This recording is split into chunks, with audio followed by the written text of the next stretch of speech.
रघुनाथ जी ने कहा मैं रघुवंशी नहीं, यदि उनके सत्य वचन होते हैं, भगवान कभी मिथ्या वचन नहीं बोल, मारे जाओगे, प्रभु बचा लो। एक उपाय है, महाभागवत हनुमान जी बचा सकते हैं। उनका राम जी का विरोध हनुमान जी कैसे कर सकते हैं? बोले अब जो कह रहे हैं तो हमारी पहुंच तो है नहीं कि हनुमान जी से हम संभाषण कर सके इस विषय में। बोले हनुमान जी को अगर कोई आज्ञा कर सकता है राम जी के अलावा तो माता अंजनी कर सकती है, चलो हम तुम्हें मिलाते हैं। अंजनी माता जी से मिला, साष्टांग दंडवत रोते, मां रक्षा करो, बड़ी करुणा में। उनका कि बताओ क्या तुम्हें समस्या है? बोले मां त्रिभुवन में केवल आप ही जो हमारी रक्षा कर सकती हो। बोलो एक राजा है जो मुझे मारना चाहता है, आप बचा सकती हो मुझे? राजा मारना चाहता है?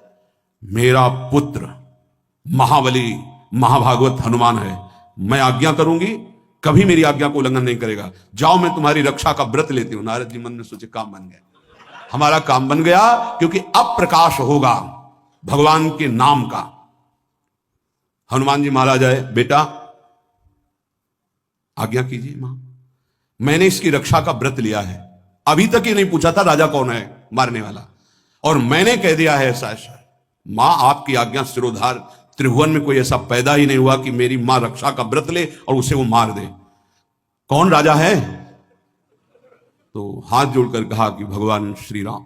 हनुमान जी एकदम सन्न रह गए, ये क्या स्वामी से ही कहा, मां आपने कौन सा व्रत ले लिया रक्षा का? मेरे प्रभु के खिलाफ मैं कैसे हो सकता हूं? मां ने कहा हमने तो वचन दे दिया। हनुमान जी ने कहा फिर बुद्धियों जितनी बुद्धियां हैं वो सब सरस्वती जी, सरस्वती भी जिनकी द्वारा प्रेरित हैं वो भगवान, और भगवान जिनकी बुद्धि में बैठे रहते हैं उनसे बड़ा बुद्धिमान कौन हो सकता है? इसीलिए परम ज्ञानी हैं श्री हनुमान जी महाराज, बुद्धि नाम अग्रगण्यम, जितने भी बुद्धिमान जन उनमें सबसे वरिष्ठ हैं, श्रेष्ठ हैं। हनुमान जी महाराज बोले चल तू एकांत चल। एकांत में ले गए और बैठ, थोड़ा ही समय रह गया संध्या का, अब तेरी श्वास में जहां भी रुकेगा नाम वहीं तेरा गला कटा, बिल्कुल पक्का। बस सीताराम सीताराम सीताराम, ये क्रम न टूटने पावे, तू ऐसा शुरू कर। अगर तेरे नाम में त्रुटि हुई, अंतराय पड़ा, उसी समय भगवान का अमोघ बाण काट सकता है, अन्यथा नहीं। तू चिंता मत कर, बैठ जा। वो बैठे, सीताराम सीताराम सीता। हनुमान जी महाराज करताल उठाए, आसपास नृत्य कर रहे। भगवान ने अमोघ बाण संधान किया, वो बाण आया और हनुमान जी जहां घूम रहे थे ऐसे परिक्रमा की वापस चला गया। भगवान ने कहा आज तक ऐसा नहीं हुआ, अमोघ बाण मोघ कैसे हो गया? लक्ष्य को बेधे बिना वापस कैसे आ गया? दूसरा बाण भगवान ने संधान नहीं किया। है क्या? कौन है त्रिभुवन में ऐसा जिसको बाण बिना बेधे वापस चला गया? लक्ष्मण जी से कहा कि जहां प्रताप रुद्र वहां तुरंत जाइए और देखिए बात क्या है, उसके गले को क्यों नहीं अमोघ बाण ने छेदन किया। गए, सर्वज्ञ हैं। वहां जो स्थिति देखी तो हनुमान जी की आंखों में अश्रु चल रहे थे, नाम संकीर्तन घूम घूम के, और वो आंख मूंदे बस सीताराम सीताराम। परम प्रेमी लक्ष्मण जी भी तालियां बजाकर शुरू कर दिया, सीताराम सीताराम। राम जी ने विचार किया कि बाण तो वापस आ गया, लक्ष्मण जी वापस ही नहीं आए, सूचना ही नहीं। और विश्वामित्र जी कह रहे हैं तो आपने प्रण लिया था कि संध्या होते होते। भगवान ने कहा कि आप धैर्य धारण कीजिए गुरुदेव, मैं स्वयं जाता हूं। जब कहा कि मैं स्वयं जाता हूं तो बोले मैं भी स्वयं चलूंगा, देखूंगा तुम निर्णय क्या करते हो।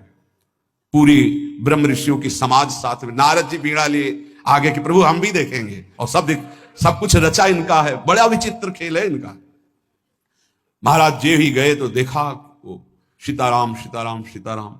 हनुमान जी महाराज सीताराम सीताराम कीर्तन कर, लक्ष्मण जी कीर्तन। भगवान ने कहा अब समझ में आया, जिसके गले में नाम निरंतर चल रहा है मेरा अमोघ बाण भी छेदन नहीं कर, जो भगवान यहां करे मेरा दिव्य सुदर्शन चक्र भी छेदन नहीं कर। भगवान ने कहा गुरुदेव आपने आज्ञा करी थी कि इसका शीश आना, आपने ये नहीं कहा था कि काट कर आना चाहिए, उसको रखो मस्तक। विश्वामित्र जी प्रसन्न हो गए। नारद जी ने कहा प्रभु इसमें न प्रताप रुद्र का दोष है न ब्रह्म ऋषि विश्वामित्र जी का, मैं ये दिखाना चाहता था कि आपके अमोघ अस्त्र से भी बढ़कर आपका नाम है। आपके अमोघ अस्त्र को कोई अगर, तो नाम आपका है भगवान ने यहां जो कहा कि मेरा सुदर्शन चक्र भी उस गले को नहीं काट सकता जिससे नाम चलता है। विश्वास कीजिए, भगवान की ऐसी लीलाएं होती हैं जिनको माया ऐसे प्रस्तुत करती है कि आपको अविश्वास हो जाए, परेशानी। उसमें गूढ़ रहस्य होते हैं, भगवान के दिव्य विधान होते हैं। हम मायाकृत बुद्धि वाले उस विधानों को नहीं समझते। नाम जापक एक अमोघ शक्ति वाला हो जाता है। आप अभी 4 दिन नाम जप किए, विपत्ति पापाचरण के कारण कोई प्रेरित होकर आ गई, माया ने कोई नाटक रच दिया, आपकी श्रद्धा खत्म हो गई। अरे युद्ध है, कभी विपक्ष से भी बाण आकर शरीर को घायल करता है तो सूरवीर पीठ दिखा के थोड़ी भागता है। ऐसे ही भजन के मार्ग में उतरा जाता है। चाहे जितनी विपत्तियां आए, अब नाम नहीं छूटेगा तो विपत्तियों का कोई प्रभाव आप पर नहीं पड़ेगा। हरि स्मृति सर्व विपद विमोक्षण, भगवान व्यास देव जी कह रहे हैं। और ये नाम में प्रियता तभी होती जब किसी नाम जापक संत का संग हो जाता है। बिना संत संग के भजन में रुचि हो ही नहीं सकती। कहीं भी किसी का अगर नाम चल रहा है, संत संग से हो। जब वो नाम जापक स्वयं नाम का उपदेश करता है तो उपदेश के साथ एक शक्ति जाती है जिसे शक्तिपात कहते हैं। वो वचन से भी होता है, दृष्टि से भी होता है, स्पर्श से भी होता है और संकल्प से भी होता है। शक्ति जो नाम जप की है, नाम जापकों की शक्ति जब साधारण जीवों में जाती, ए तुम आज से नाम जप करो, तो क्या समझते हो? उसके साथ नाम जप की शक्ति जा रही उसके पास। दृष्टि से देख लिया, मन से संकल्प कर दिया, वचन से बोल दिया, तभी नाम जप प्रारंभ हुआ। नहीं, पापाचरण करने वाला राधा नहीं बोल सकता। विश्वास कीजिए, पापवंत कर सहज स्वभाव, भजन मोर ते भाव न गाओ। संत जन भगवान के पार्षद हैं, अहेतु की कृपालु हैं, वो कृपा करते हैं तब नाम जप शुरू होता है। एक पति पत्नी में बहुत आसक्ति थी परस्पर, नाम जप ये सब तो आसक्ति के कारण कहीं गुंजाइश ही नहीं थी, जैसे साधारण कामासक्त दंपति। ऐसे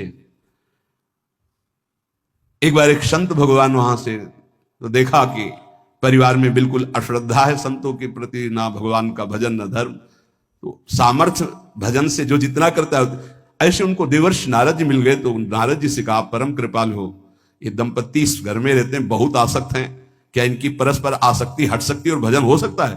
बोले तो ऐसे हो जाएगा, चुटकी बजाते। बोले इतना आपस में प्रेम करते हैं कि उनका मन ही नहीं हटा सकते आप। बोले आप 2-4 दिन में फिर कभी आना तो देखना, ये साष्टांग दंडवत करके आपको प्रसाद पवाएंगे, ऐसी इनके अंदर भक्ति आ जाएगी। नारद जी गए,